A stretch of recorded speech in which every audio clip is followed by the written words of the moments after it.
So you're not quite sure how to implement risk management into your disability service? I gotcha. Let's go. Yeah, there is huge risk to an organisation that we do need to consider. Okay, so first and foremost, we need to talk about disaster and emergency risks and the planning that is involved if the service goes through a disaster or a natural disaster or emergency.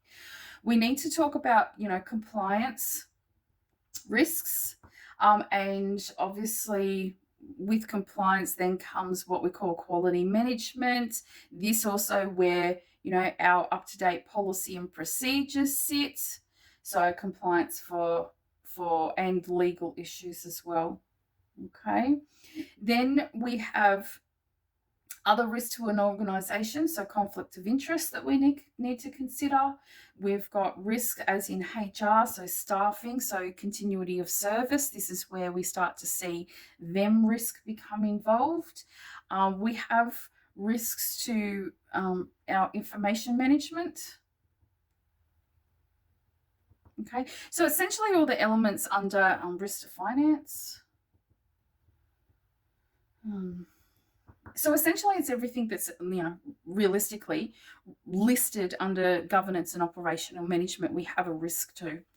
And again, how we actually, I suppose, identify and manage risks to the organisation is where, again, we come back to we always have policy, procedures, forms, registers and plans put into place to be able to identify that. So, for example, information management policy, we have one for procedure, forms. So the forms really, say for information management, would be your consent, your privacy and confidentiality, that type of stuff. Registers, other forms could be, say, internal audit forms. That falls back into that quality management side.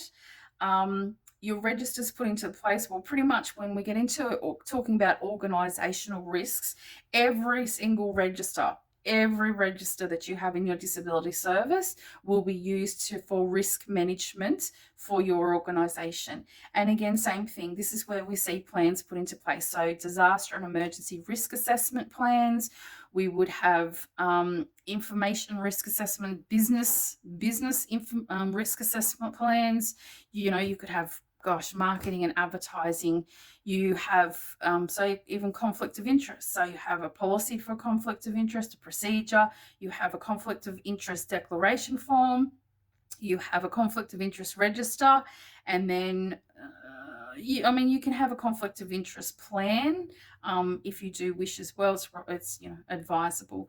So that's, again, same analogy, same philosophy. You use your registers and your forms to do the identification, and then you do your plans for the actual management of the risks, which all fall under your policy and procedures for that organisation.